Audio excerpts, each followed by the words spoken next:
they want as a community. So therefore, that has not been skipped. We dotted all the I's and crossed all the T's to make sure that all the relevant stakeholders were involved in this project. I also gave a detailed explanation yesterday. So I hope that the public can now rest assured knowing that everything has been covered and will not, definitely not hamper any sort of sports with respect to that area. In regards to the road resurfacing project that I've been talking about for quite a while now, I'm happy to announce that we're almost there. We're closer now. Monday, God's willing, January 16th, will be the commencement of the different road resurfacing projects in St. Martin. That is the Island-wide General Road Resurfacing Project.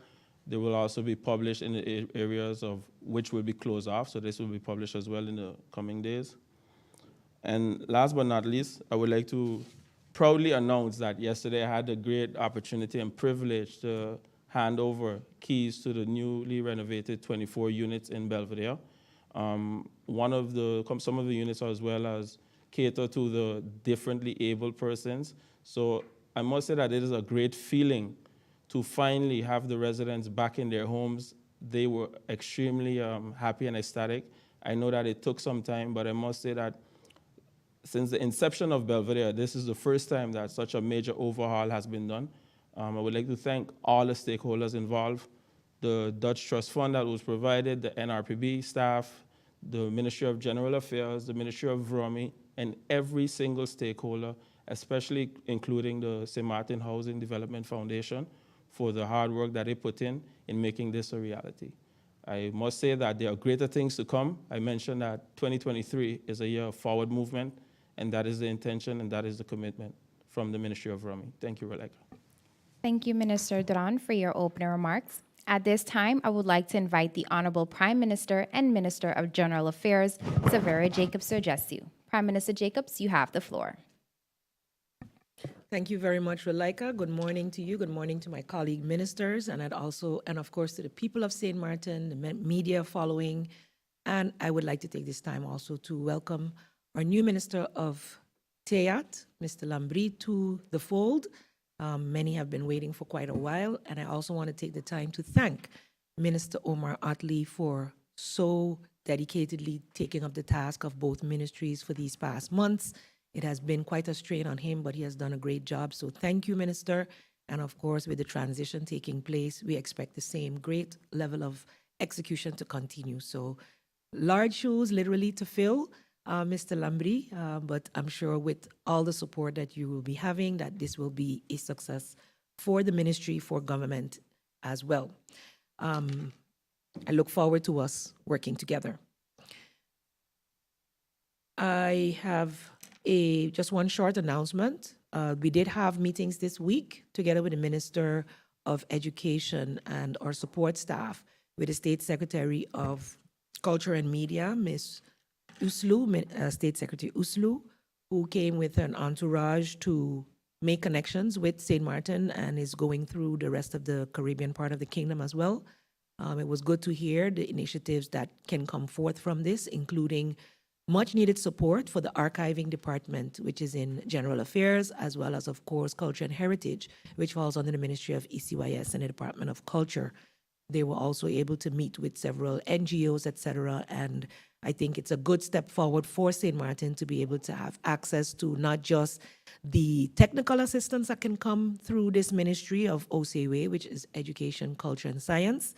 The State Secretary falls under that ministry, but also in general, where we have a growing awareness now of our culture, of our heritage, but of course lacking in needed personnel, financing, etc. And so now we're seeing opportunities to get access to funds through this State Secretary. So it was a very positive meeting. Also, in a separate meeting that they were not related, we had a visit from the National Museum of Amsterdam, the Director of Diversity, Ms. Diane Landveld, with two of the quartermasters, Mr. Leerdam and Peggy Brandon, who came through also trying to make connections on the level of the museum that they have been working on since 2017. So not necessarily connected to the recently expressed apologies by the Dutch government, but something that the city of Amsterdam has been working on for quite some time. That was also a very enlightening meeting in which it's clear that the Museum of St. Martin will be able to benefit and that they are also looking to be able to feature St. Martin culture, heritage, etc. Help us to build our situation. Of course, not promising any funds or anything like that. We would have to make programs and projects and submit them to the various entities internationally, as well as I mentioned before, the State Secretary of Culture and Media, to be able to do so.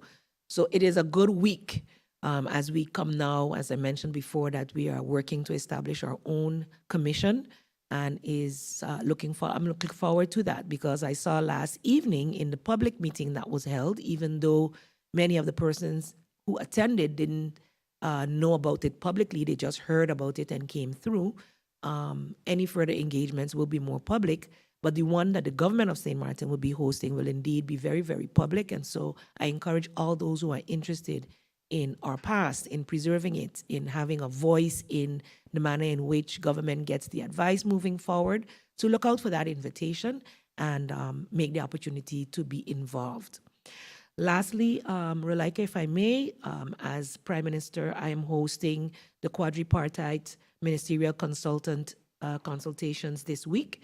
The Prime Minister of Curacao, Aruba, and the State Secretary of the Netherlands are all traveling. I think 2 are already here. 1 more will be arriving later today to take part in this Vier Landen Overleg, the 4-country consultation.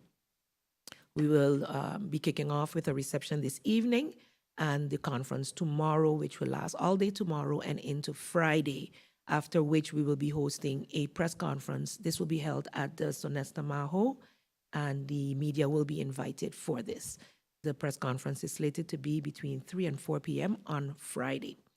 So the Prime Ministers of Aruba, Minister Waver Cruz; of Curacao, Mr. Gilmar Pisas; the State Secretary of Kingdom Relations and Digitalization, Ms. Van Huffelen, and I will be in these meetings with our support staff. This is a continuation of the meetings held last in Aruba, whereby we will continue to discuss the heavily debated alternative to the Consensus Kingdom Law Act and the way forward. Also, the Kingdom Act dispute resolution is also being discussed in this week's meetings, and other relevant items to kingdom relations.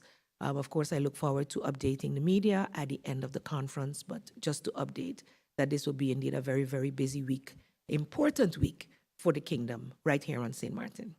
With that being said, I would just like to mention that condolences to our senior security officer, Mr. Lake, who is laying his wife to rest today, his partner to rest today. And that is why we had a delay in the start of the press briefing, whereby the council wanted to pass and pay their respects before getting into that. So our apologies, but heartfelt condolences to the family, friends, and all those who are mourning the loss of loved ones at this time. Thank you, Rolika. Thank you, Prime Minister Jacobs, for your opening remarks. If you've just joined us, you are watching the live Council of Ministers press briefing for today, Wednesday, January 11th, 2023. Thank you for joining us. We now move on to the question and answer session. However, before I begin, I would like to inform that the Honorable Minister of Finance, Artswell Edion, is present, however, will not be making any opening statements, but present for any questions the media may have. The floor is open. Bibi Hatshaw of SMN News, you have the floor. Thank you, Rolika. Good morning, ministers. Good morning, colleagues. My question is to the Minister of Romi.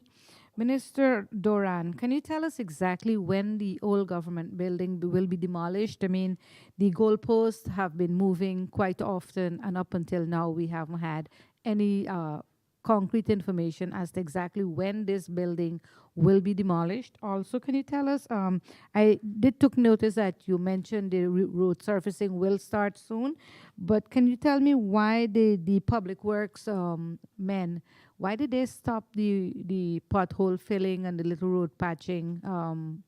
Because I remember when they started, but why exactly did they stop? Thank you for thank you for your question, Ms. Bibi.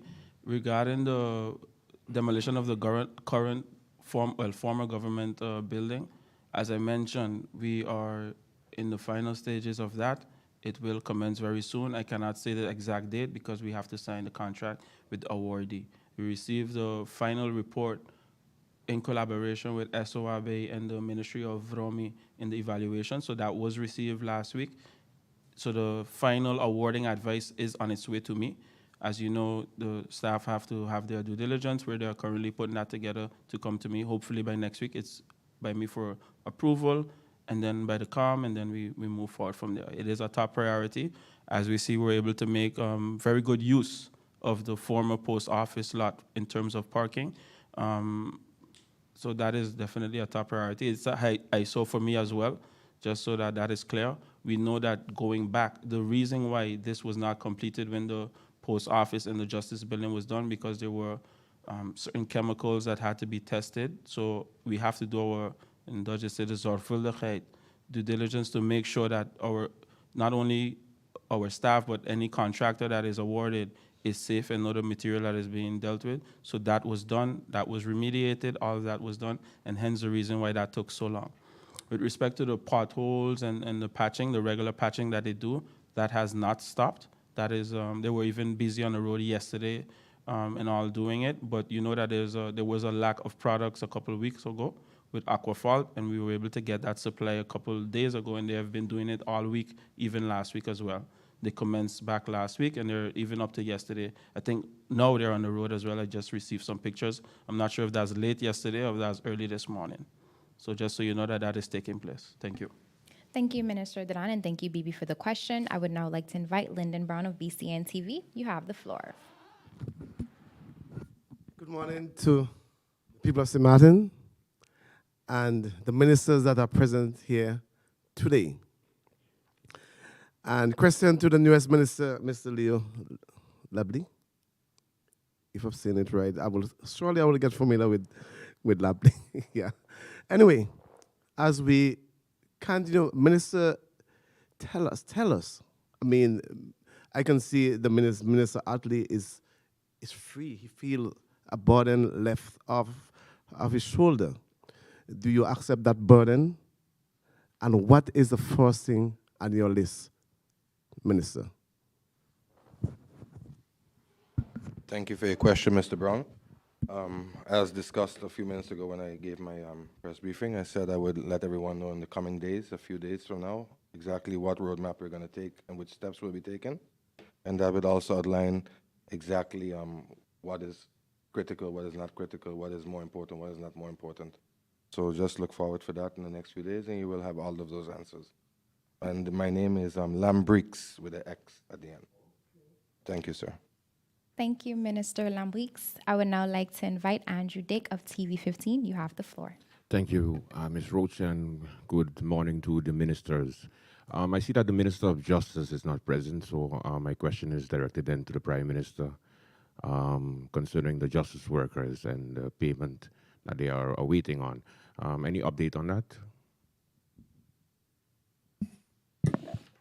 Good morning to you as well. I believe the minister made a very clear statement last week in terms of the process that needs to be followed, and she would be updating when that process is finalized.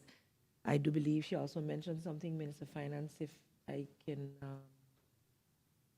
if you can confirm that any changes would have to be made once the 2023 budget is approved as well, or not. So I cannot confirm when anything can take place. There's a process that's being followed that's not quite finalized yet.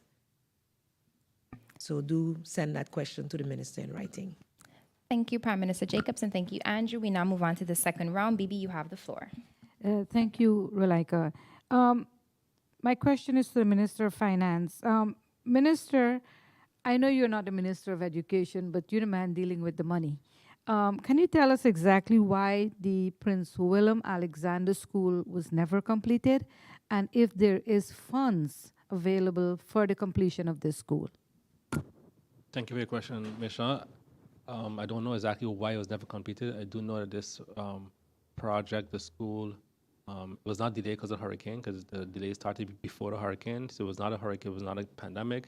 I do know that it has the urgency of the Minister of Isibayas, and he has put money on the 2023 capital expenditure for the school. For the reasons why it was delayed, you have to refer those questions to the Minister of ECYS. Thank you, Minister Edion. Thank you, Bibi. Lyndon, you have the floor. Question to Minister Otley. Minister Otley, it is pending and people are complaining that most people that go to the mental health and Turning Point, they are not getting better. I don't know, Minister, if this is revolving door, what it is, how can you explain what is taking place? Well, my memory, Minister, I'm gonna call name, but I know one person actually went to Turning Point and he doing his own business. He's a survivor. So, Minister, can you clear the air? If exactly what the people are saying, that the people are not getting better, just make it clear for the public's sake. Thank you, Mr. Brown. There are always good cases, and unfortunately, there are bad cases. Mental health in Turning Point has helped many persons, many persons. But however, we are working collectively in VLAN Overleg, which is the 4 countries, including the Kingdom. We just had a conference recently where all of the members of the 4 countries and the relevant partners came together to make a strategic mental health plan for the country. We also have the trust fund project that we're working on with mental health, not only to enhance and create a new building that will have capacity. That's some of the issues that we have in mental health, is a capacity issue. So unfortunately, sometimes when there's need for a person to be placed in mental health, we have a capacity issue. So we are working on that project, but it's not only about the building, it's about improving the quality of care. So right now the trajectory is improving the quality of care and including substance abuse in it, because what we realize is a lot of mental health issues are linked to substance abuse. Not only through substance abuse, but some are linked through substance abuse. So it's very important for them to work together. So that's what we're working on. Thank you, Minister Otley, and thank you, Lyndon, for the question. I would now like to invite Andrew. You have the floor. Thank you, Roika. The Minister of Romy concerning GEBE. Story broke yesterday of a conflict of interest between the construction company of the temporary manager being hired by GEBE. Any comment on that? Thank you for your question. Actually, I don't have a comment on it because I saw the story, but that's all I saw. That's all I know. So I would have to discuss internally as a council of ministers, as we are officially the shareholder in general, and see what we can inquire via the board with respect to that particular potential conflict of interest. Thank you for your question. Thank you, Minister Duran. Thank you, Andrew. We now move on to the 3rd round. Bibi, you have the floor. Thank you, Rolika. My question is to the Prime Minister and the Minister of Finance. Ministers, last week I asked about politicians, but today I'll tell you there are a number of individuals that received funding from NRPB, ESP, and many of these people did not repay the money, and today we're seeing court cases. December there was one, yesterday, December 2 yesterday, I believe there was another one, and there are more. Ministers, when studying or researching this case, I'm wondering if government, when this come to light, if government took any disciplinary actions or any actions against the director of NRPB, because clearly the NRPB approved these loans, which these people only have to pay back 35%, but then the monies all were transferred at the same time to these people by just providing some kind of paperwork to say that they have a project or probably a good pitch. Why did the NRPB actually ignore proper banking procedures and to pay this in tranches? Why didn't they pay it in tranches? Had they done that, would we have been in the situation we are in today? Thank you for your question, Ms. Shaw. when we look at a bank, for example, every time someone is delinquent at a bank, do you fight a director of a bank?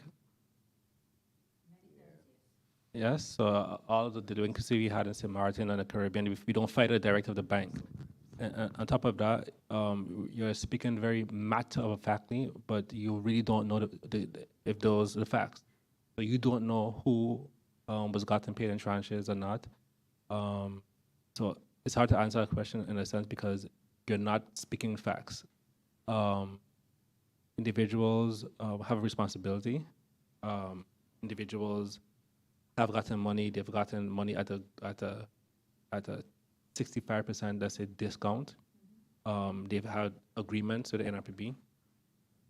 As I also stated last week, this isn't a 1 week to another week something. These cases, some of them were handed almost up to a year of discussions, emails, visiting, communication. NRPB was very lenient, not like a commercial bank, a commercial entity. I must say that they really tried to work with all the clients according to the reports that were given to the ministers. And the report. In addition to that, the POM from the NRPB, the manual that is used to disburse funds and how persons also get the funding has become even much more stricter since the initiation of the project. The project initially started off maybe a little bit more lenient than now, but the project right now is very, very strict. The banks or the FIUs, they pay directly to entities. For example, if you're purchasing a vehicle and so forth, the money goes from the account of the bank straight to the entity. So in regards to giving the lump sum of money to entities, no, matter of fact, you can also go on the NRPB website to download the requirements and how money will be dispersed. So that the factual information is there in terms of how money is dispersed. Thank you. Thank you, Minister Edion. Thank you, Bibi. Lyndon, you have the floor. Question to the Minister of TIAT. Minister of TIAT, 2018, of course you heard of this, that it had been slated that 1 million tourists will be passing through St. Martin. Do you saw the activities at the airport and the harbor? Minister of TIAT, do you satisfy? And it's looking like, is it looking like the trajectory will happen? 1 million tourists will be passing through 2020, 22, 2023, which we are in now. Thank you, Mr. Brown. I have not had a chance yet to sit with the port and the representatives. As soon as I have done that and find out exactly what the numbers are, I will have the answer to you. I'll probably send it to you in writing. Thank you. Thank you, Minister Lambrix. I would now like to invite Andrew. You have the final question. Thank you. The Minister of TIAT, on the situation of the bus drivers. The bus drivers made a statement early this year where they said that they was going to increase their fares. But of course, they can't do that without the support of government. So I know that you just came, so I wanted to ask Minister Utley if he can give me an update on that also, if you can answer. Yes, the request went through the department, so we did an analysis. So we sent it now to the Council of Advice to get their opinion on the matter of the increase. Clear? Okay. Thank you, Minister Otley. Members of the media viewing and listening public, this does bring us to the end of the question and answer session. Members of the media, thank you so much for joining us. Also, a reminder, any further questions can be sent to the Minister's Cabinet in writing. Honorable Ministers of the Council, members of the media, or radio listeners and online viewers, this brings us to the end of the live Council of Ministers press briefing for today, Wednesday, January 11th, 2023. For rebroadcast, tune in to St. Martin Gov Radio via 107.9 FM, Telemcel TV Plus, the official Facebook page of the Government of St. Martin, YouTube channel Government of St. Martin, and TV 15. For rebroadcast, tune in to the Government of St. Martin's YouTube page. On behalf of the Department of Communication and the Government of St. Martin, I'm Roleika Roach and wishing you a pleasant day further.